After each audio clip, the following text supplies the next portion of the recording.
Good morning. So we're on day 7, and as I was thinking about, okay, what is the day 7? What's going on? And each day of this journey has a specific feel about it, and I've done it for so long now that I kind of tune into that. So I want to give you a little bit of history about where I'm coming from today. You know that I went through a transformation, and it was actually kind of broken into 2 parts. And that first part was my nutritional transformation. That's what happened. My physical transformation. That's what happened when I was introduced to Juice Plus, and I started eating whole foods in a great, huge variety, great quality. With the Juice Plus fruits and vegetables and berries in the capsules. And that was the catalyst. And it blew my mind because, like I mentioned in the book, and you've heard me tell my story, that, my pain of rheumatoid arthritis that I'd had for decades, and nothing had, medications would take the edge off.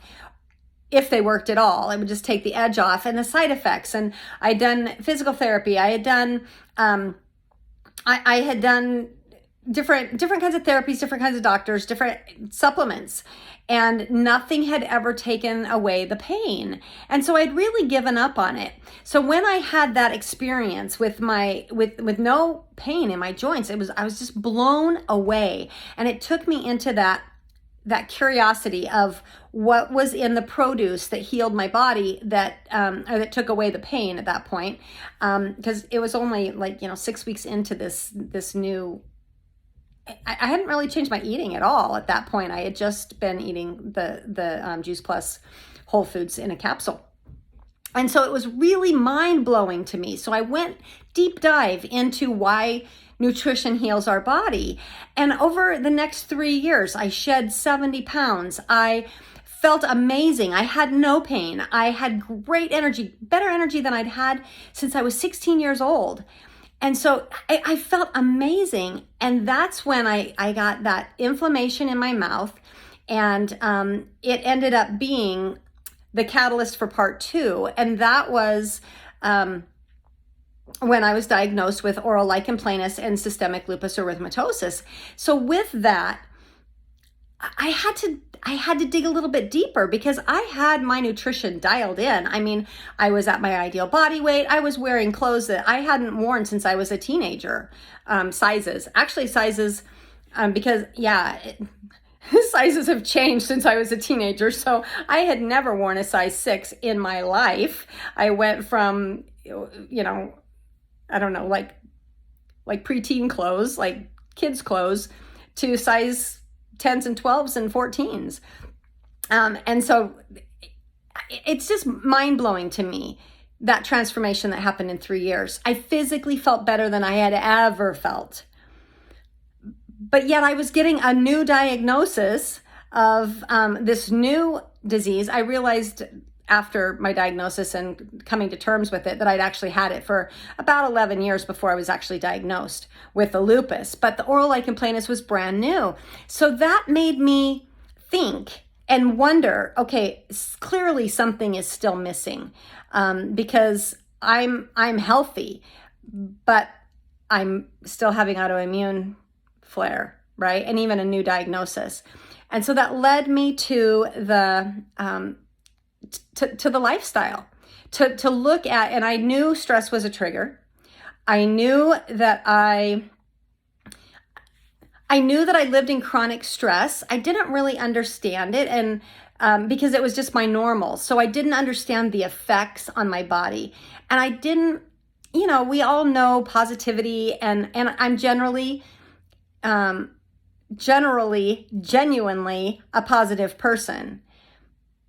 So I never, I don't think of myself as pessimistic or negative, but I was, just in living that sad world. And so that's kind of what I was yesterday, my passionate plea to plug into our community.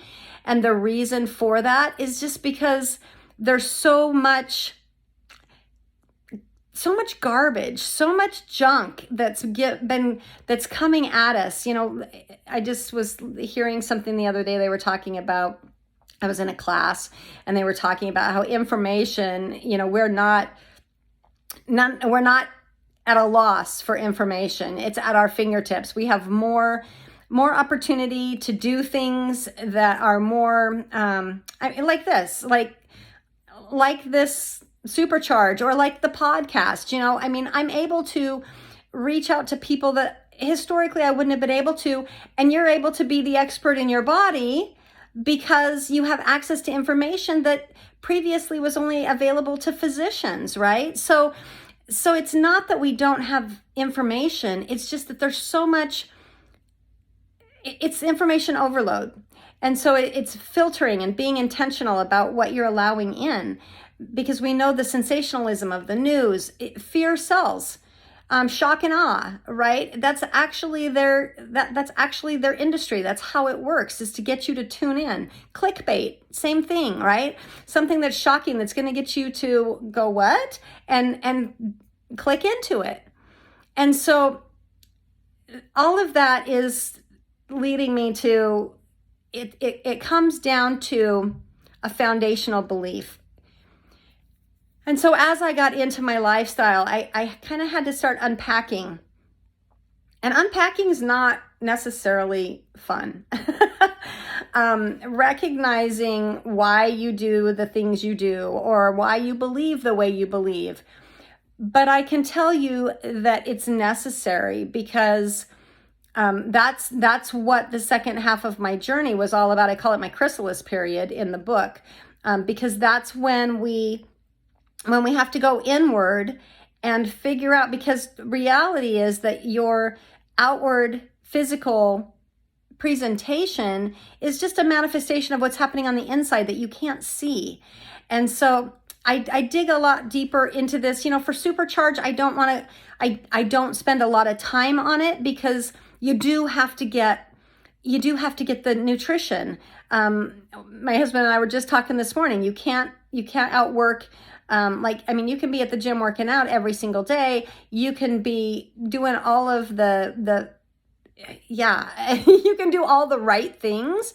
But if you don't have your nutrition dialed in for you, and you'll know when it's dialed in, because it feels great. You have energy when you eat. You are satiated. You don't have cravings, right?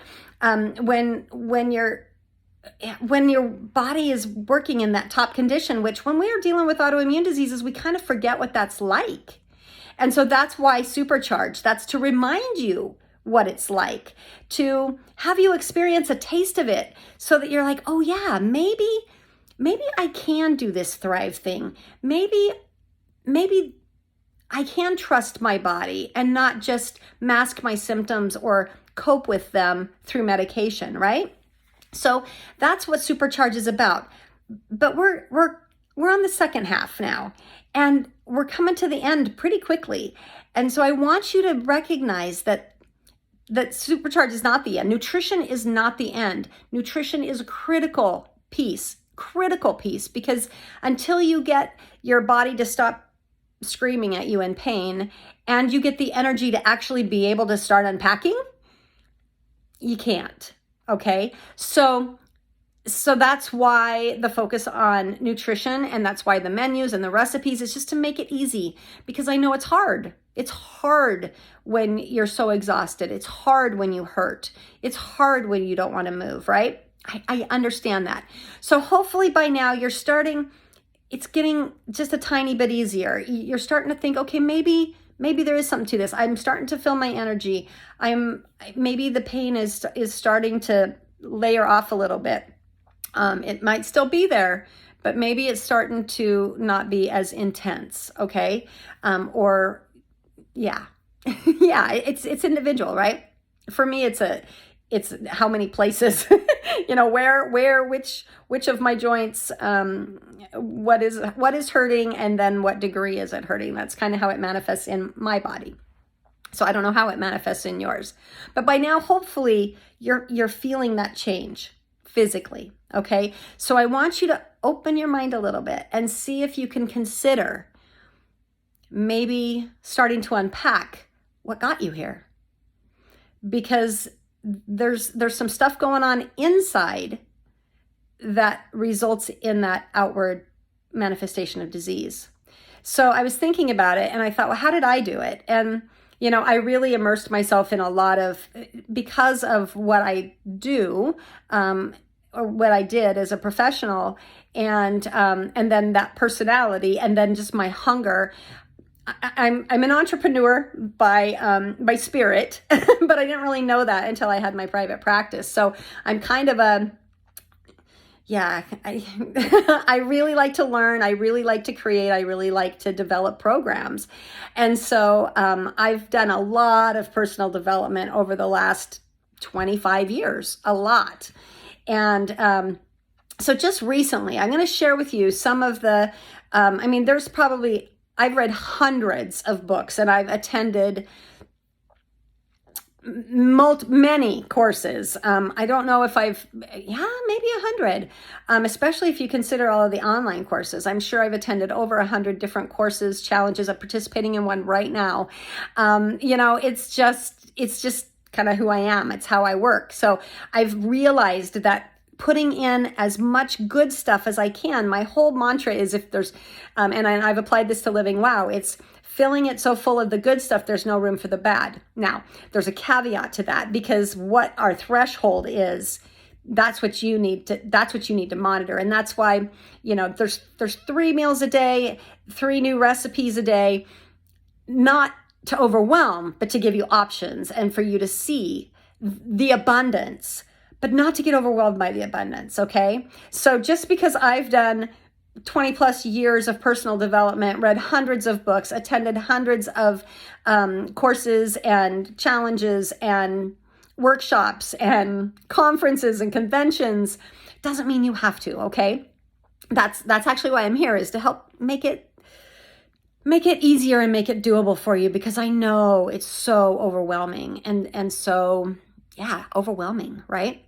So I was just thinking about, what are the books that in the last year I've read that stick out to me, and that I always try and take a couple of things from whatever it is, rather than memorize or apply the entire thing, because I just know that's not my personality. And so there's 3 that I'm going to share with you that are very, very different, but all help with that. How do I unpack? How do I recognize my limiting beliefs? How do I change my behaviors, my habits, okay? And we're doing that, and you may see some of these things when you, if you choose to read these books. All 3 of these are available on Audible or hard, actual paper copy, and I'm sure Kindle as well. And I have hard copies of a couple of them, and I have all of them on Audible because I love to listen to books. So the first one is Believe It by Jamie Kern Lima. And Lima, her story, hers is very much kind of similar to 8 Lessons Lupus Taught Me, because she's very much shares her personal journey. And she actually was the founder of It Cosmetics and sold it to, I can't remember who she sold it to, now that I'm thinking about it. But her journey with weight, her journey with health, her journey with loss, and how she persevered and changed her mindset to get through that. Right? So we all have hard things we're going through. Hers was a business, and also the personal journey. She had a lot of personal stuff too. So like I said, it's going to be a much more personal examination and mindset things that she learned and developed. So kind of similar to 8 Lessons, but on a different level. Okay. Not related to autoimmune disease. The second one, so I highly recommend it. It blew my mind. Identity Shift by Anthony Trucks. not at all what I thought it was going to be. And again, if you know my story, you know that this year has been beyond an identity shift for me. And so he was an NFL football player that was had a career-ending injury and divorce, and he was cheated on, and all of these different things that, again, he tells his personal story, but he has a lot of really good, I thought it was going to be a lot of, I don't know, identity shift, right? I thought it was going to be really focused on kind of that career change when you decide you want to, but it wasn't. There was a lot of mindset stuff in there. So it's really powerful. And because he's, most of the people in my community are women, because autoimmune affects women more. So Anthony comes at it from a male perspective, and it's excellent. I shared it with my husband. I'm like, because I think that they can relate and resonate to him. But again, as a woman, I totally got so much out of it. He very much writes it gender neutral. I mean, it's applicable to all of us, right? And then the third one is called Atomic Habits. I'm looking down because I want to make sure that I've got the right ones that I was thinking about this morning. Atomic Habits by James Clear. And this one is very applicable, very, very, excuse me, very, very how-to, and very doable. He breaks it down into atomic habits. Atomic is the tiniest little particulate matter. And so the whole point is breaking down the behavior to just make the little teeny tiniest change results ultimately in the desired outcome that you want. And so again, all three of these for different reasons. I would highly recommend them. And the reason, and read all of them, read none of them. But the whole point is kind of, like I said yesterday, it's to make sure that you're getting in that supportive, positive narrative of, I can do this, I can thrive. What is my body trying to tell me? What is that disconnect that I'm missing? And so it's manifesting. Your body is trying to tell you something. That's what autoimmune disease is, in my opinion. It's a manifestation. In my experience, and as I've worked with people and talked with people, we all have stuff that we can't see that is contributing to our physical health, okay? So these are just some ways. You can't change something you're not aware of. How many times do I say that a day? So this is just a way for you to become and open up your mind just a little bit and recognize some of those tracks that are playing in your brain, and then some strategies to help you to put in new programs and lay down new tracks. So that I just caught myself this morning saying, I can't do this. And I'm like, damn it, Callie, yes, you can. Change your narrative. I am open to a solution for this problem. How am I going to solve this? And before, I would have just blasted through it. I wouldn't have recognized my power of my words. I just would have been, and that C word is just not even in my vocabulary. So to hear myself say that this morning, I was just, oh my gosh, right? So again, I'm not giving you all this because I'm perfect and I have it figured out. I'm giving you this because I've been there, and I can help you navigate through it easier and faster. So I hope that you will stay plugged into our community. Stay plugged into the new narrative of WOW, so that you can thrive with your autoimmune diseases. It's just a tool, okay? So I went way long today, did not mean to do that, but I just have a lot on my heart about the importance of not just the nutrition. I mean, the nutrition, I can't even stress the importance of food as medicine. Use the food as medicine. It's a tool. It's not just a habit or a mindless act that we do. But you're not going to get to the thriving endpoint without addressing these unseen things that are in our energetic system and in our mind. Tomorrow, I'm probably going to go into the energy a little bit. So I'll give you some resources there too. The spirit, right? Our energy, the part that that's really the last frontier, okay? The frontier that's very, very different. But our mind, if you don't open your mind, you can't get there. Okay, so that's where we're at today. Have a fantastic day. I hope that you're just feeling it. I don't expect that you're thriving yet. I'm feeling better than I have, in a month. And I hope that you're there with me. All right, have a great day. I'll see you tomorrow.